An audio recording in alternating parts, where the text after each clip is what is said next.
Novel पछतावा जिंदगी भर का किस्त नंबर 17। हानिया रात बाबा की रूम में रुकी थी।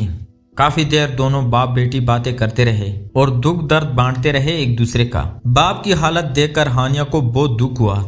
वो सोच भी नहीं सकती थी फरजाना इस हद तक जा सकती है नफरत में। अजीम के साथ मिलकर बाबा को मारने की कोशिशें की और फिर जख्मी हालत में छोड़कर फरार हो गई थी। ओहद ने कहा भी था, अंकल अगर आप केस करना चाहते हैं तो मैं आपकी मुकम्मल मदद करूंगा, लेकिन मुर्तज़ा ने ऐसा करने से मना कर दिया था। वो नहीं चाहते थे कि अजीम और फरजाना मजीद हानिया के लिए मुश्किलात पैदा करे, क्योंकि साफ लफ्जों में अजीम ने धमकी दी थी वो हानिया को हासिल करके ही रहेगा और इस काम में फरजाना मुकम्मल साथ दे रही थी उसका। बाबा को सोता देखकर हानिया बाहर आ गई। लाउंज से गुजरते हानिया की नजर शीशे में नजर आते अपने अक्स पर पड़ी। हानिया के कदम वहीं रुक गए। एक पल को हानिया खुद को पहचान ही नहीं पाई। आंखों के गिर्द हल्कों के साथ साथ रंगत भी मान पड़ चुकी थी। गुलाबी रंगत में पीलापन शामिल हो चुका था। आज 4 दिन हो चुके थे हानिया के निकाह को। इसने कपड़े तब्दील नहीं किए थे, कपड़ों पर सलवटें पड़ चुकी थी।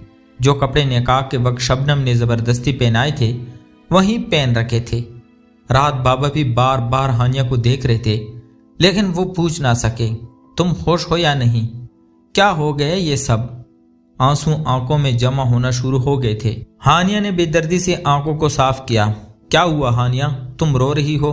हानिया को एक ही जगह पर खड़ा देखकर जोया इसके पास आ गई और पूछा। जोया की आवाज पर हानिया ने आंसू को साफ करना चाहा, लेकिन जोया ने ऐसा करने से मना करते हुए खुद हानिया के आंसू अपने हाथ से साफ करते हुए साथ लगा लिया। जोया जान गई थी कुछ है जो हानिया को रोने पर मजबूर कर रहा है। हानी, मैं जानती हूँ तुम्हारे लिए इतना आसान नहीं इस रिश्ते को निभाना। तुम दोनों एक दूसरे को जानते तक नहीं, अचानक से ये सब हो गया। मेरे यकीन करो जियान बहुत अच्छा लड़का है। ये नहीं मेरा भाई इसलिए तारीफ कर रही हूँ, वो सच में बहुत ख्याल रखने और प्यार करने वाला इंसान है। खुद से जुदा करते हुए जोया बोली और उसे सोफे पर बिठा दिया। हानिया जो हुआ वो शायद ऐसे ही होना लिखा था। शायद तुम दोनों एक दूसरे के लिए बने थे। इस तरह बाबा को अपना बिछड़ा दोस्त और कजन मिलना था। तुम प्लीज परेशान ना होना, ना ही किसी बात के लिए खुद को इल्जाम देना। ये घर अब तुम्हारा है, पूरा हक है, तुम आराम से रहो, यहाँ कोई तुम्हें कुछ नहीं कहेगा। जोया ने सांस लिया, फिर दोबारा कहने लगी, मैं जानती हूँ तुम्हें कुछ वक्त लगेगा यहाँ सेट होने में, इसलिए हम सब तुम्हारे साथ हैं। अकेला ना समझना खुद को कभी भी। जोया ने प्यार से हानिया को समझाया। हानिया ने धीरे से सर हिला दिया।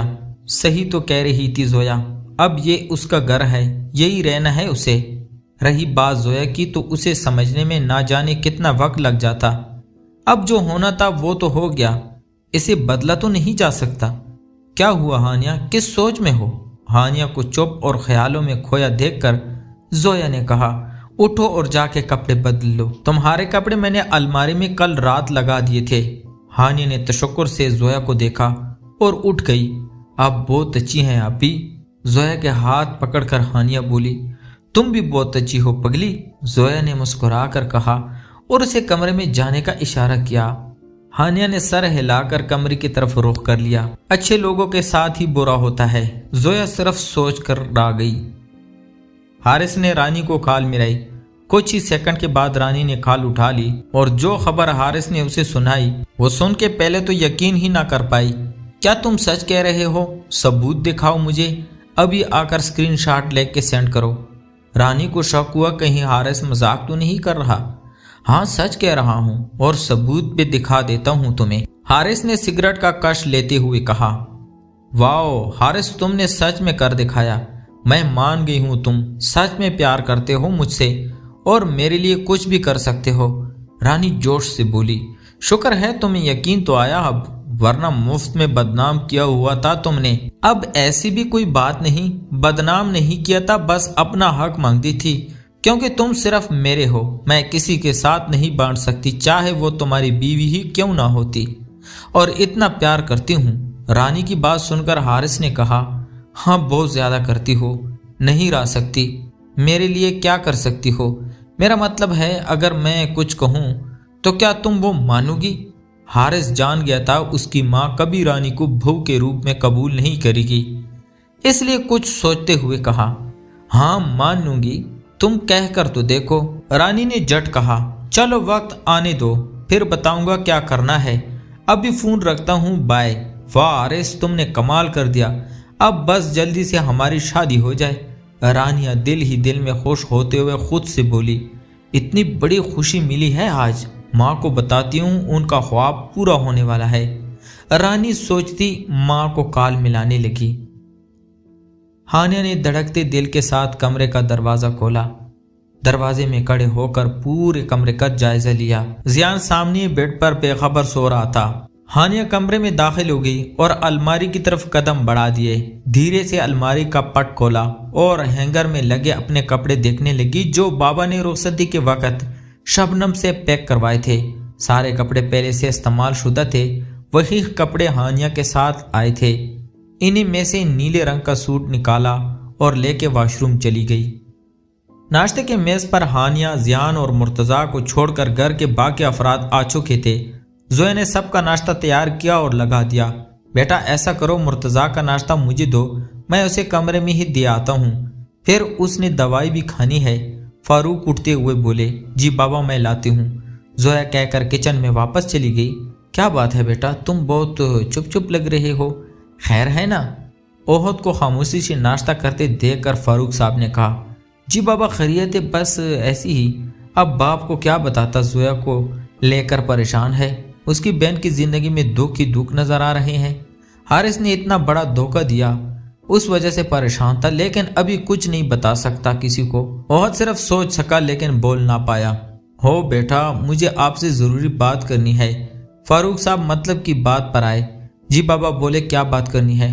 ओहद ने सवालिया नजरों से बाप को देखा। बेटा तुम्हारे ताया जान आ रहे हैं पाकिस्तान, तुम्हारी और हया की शादी के लिए। फारूक साहब ने ओहद पर बम गिरा दिया। ओहद कुछ बोल ना पाया, खामोशी से बाप को देखने लगा। बेटा मैं चाहता हूँ तुम एक बार जाके घर की हालत देख लो और कुछ मरम्मत का काम हुआ तो करवा देना। अगले हफ्ते आ रहे हैं सब। जी बाबा मैं देख लूंगा।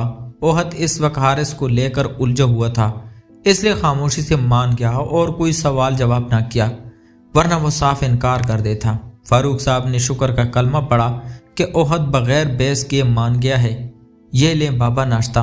जोया नाश्ते की ट्रे टेबल पर रखती हुई बोली, लाओ बेटा मैं नाश्ता करवा के फिर खुद करूंगा। फारूक साहब ट्रे उठाकर मुर्तजा के पास चले गए। आ जाओ बेटा, अब तुम भी नाश्ता कर लो। जोया को खड़ा देखकर रुखसाना ने कहा, जी मामा मैं चाय लेके आती हूँ, कहकर जोया किचन में चली गई। ओहद बेटा क्या सोचा है फिर? किस बारे में मामा? ओहद ने पूछा। बेटा तुम पता है तुम्हारे ताया की फैमिली शादी के लिए आ रही है, वो चाहते हैं शादी करके वापस जाएं अब, और उन्होंने तमाम तैयारी भी कर ली है शादी की। तो ठीक है ना मामा, मैं तैयार हूँ, मैंने कब इनकार किया है? ओहद ने जवाब दिया, नहीं बेटा बात इनकार की नहीं है, मैं बस। मामा आप परेशान ना हो, मैं कुछ नहीं करूँगा, आप जानती हैं मुझे। ओहद माँ की बात का मतलब समझते हुए बोला, बस बेटा मैं चाहती हूँ बस खैरियत से हो जाए। अब तुम्हारी शादी के साथ जियान की शादी का भी ऐलान करना पड़ेगा। मुसरत फिर सोच अंदाज में बोली, जी मामा ये भी जरूरी है, जो होना था वो तो हो गया, बस आप हानिया के साथ शफकत से पेश आना। बहुत दुख झीले हैं उसने। ओहद की हकीकत में हानिया से हमदर्दी महसूस हुई। हाँ बेटा, बिन माँ की बच्ची थी, इतना कुछ सहा उसने, अल्लाह पूछे फरजाना को उसने इतना जुल्म किया। जोया भी पास आकर बैठ गए और तीनों बातों के साथ साथ नाश्ता करने लगी। जोया ने हानिया का नाश्ता तैयार किया और कमरे में ही दे आई और खुद थोड़ी देर मामा के साथ जाकर मुर्तजा अंकल का हाल चाल पूछ आई। काम वाली आकर अपने काम में लग गई थी, साथ मशीन भी लगा ली उसने। वो 2 दिन छुट्टी के बाद आई थी, इसलिए कपड़े भी जमा हो चुके थे धोने वाले। जोया भी अपने रूम में आ गई और बेडशीट ठीक करने के बाद मोबाइल लेके बैठ गई। मोबाइल पर हारिस का मैसेज देखकर ओपन किया। मैसेज पढ़कर जोया को लगा वो अभी नीचे गिर जाएगी। तलाक? हारिस ने मुझे तलाक दे दी। जोया के आंखें आंसू से भर चुकी थी। मामा, बाबा, ओहद भाई, जोया ने रोते हुए आवाज देना शुरू कर दी। मामा मामा। जोया की आवाजें सुनकर मुसरत दौड़ती हुई आई। क्या हुआ मेरी बच्ची? जोया को जमीन पर बैठा और रोते हुए देखकर बोली। जोया से बोला ना गया और माँ के सीने लगकर ज़ारों के तार रोने लगी। کیا ہوا زویا؟ کچھ بولو تو صحیح، مجھے مارنے پر تولی ہوئے ہو، بتاؤ بیٹا، مسرت پریشانی سے بولی۔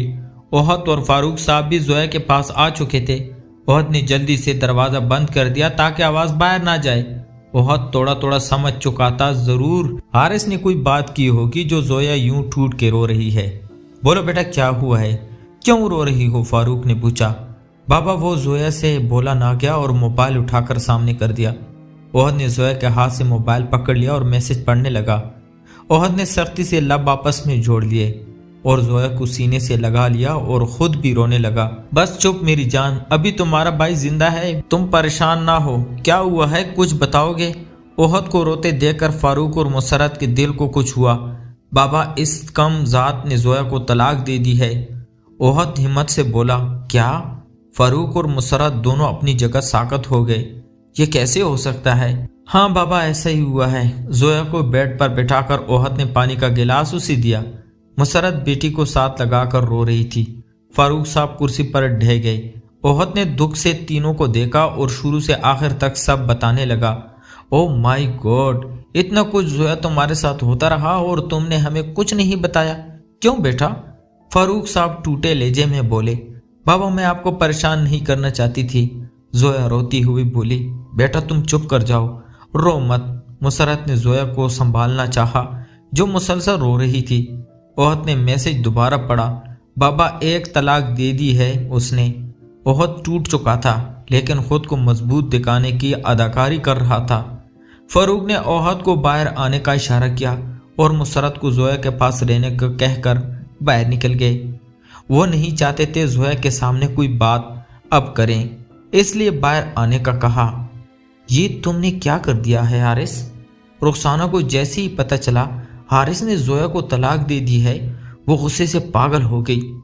فاروق صاحب نے رخسانہ کو کال کر کے خود کھری کھری سنائی تھی اور حارث کے کرتوت کھولے تھے۔ رخسانہ جی بھر کے شرمندہ ہوئی، کچھ بول ہی نہ پائی آگے سے، کیونکہ فاروق صاحب نے صاف صاف لفظوں میں کہہ دیا تھا اب زویا کبھی واپس نہیں آئے گی، جو مرضی ہو جائے، اور آپ اپنے بیٹے کو بول دینا باقی کی دونوں طلاقیں بھی بھیج دے، کیونکہ میں اب اپنی بیٹی کو اس اذیت میں واپس نہیں جانے دوں گا جہاں صرف اسے دکھ ہی دکھ ملے ہیں۔ اور بہن جی آپ نے بھی میری بیٹی کے ساتھ اچھا سلوک نہیں کیا، بیٹی بنا کر لے گئی تھی لیکن آپ کیا کرتی رہی میری بیٹی کے ساتھ، میں کبھی معاف نہیں کروں گا، سنا آپ نے؟ اس لیے رخسانہ کو فکر لاحق ہو گئی تھی۔ حارث کی چھوٹی سی غلطی سے سب تباہ کر دیا تھا۔ خوب حارث کی خبر لینے کے ساتھ ساتھ رانی کو بھی برا بھلا کہا جس کی وجہ سے یہ نوبت آئی تھی۔ حارث غصے سے گھر سے باہر نکل گیا۔ پیچھے رخسانہ نے ساری بیٹیوں کو کال کر کے حارث کی حرکت کی اطلاع دے دی۔ انہیں بھی حارث کی حرکت پر خوب غصہ آیا اور کال کر کے باری باری سب نے حارث کی خبر لی۔ 4 دن بعد زویا کی طلاق کا صرف اوہد، مسرت اور فاروق کے علاوہ ذیان کو پتہ تھا۔ سب نے فی الحال چپ ہی رہنا مناسب سمجھا۔ اوہد نے وکیل سے بات کر کے حارث پر کیس کرنے کا کہہ دیا تھا۔ ان 4 دنوں میں حارث کا کوئی اور میسج کال نہیں آئی تھی۔ اوہد نے زویا کو کہہ دیا تھا اگر حارث کال کرتا ہے تو نہ اٹھائیے۔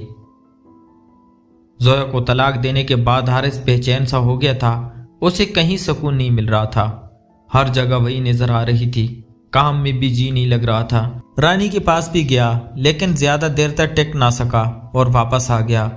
کہیں بار زویا کو میسج لکھا لیکن سینڈ نہ کر سکا، نمبر ملاتا فون کے لیے لیکن ہمت نہ کر پاتا اور کاٹ دیتا۔ حارث اپنی جلد بازی میں پچھتا رہا تھا، وہ زویا کو واپس لانا چاہتا تھا، اس نے جذبات اور غصے میں طلاق دی ہے، اس لیے آفس سے اٹھا اور زویا کے گھر روانہ ہو گیا اسے ملنے کے لیے۔ تو پیارے دوستوں کہانی جاری ہے، اس کا نیکسٹ پارٹ اگلی ویڈیو میں دیا جائے گا، تب تک اپنا ڈھیر سارا خیال رکھیے گا۔ خدا حافظ۔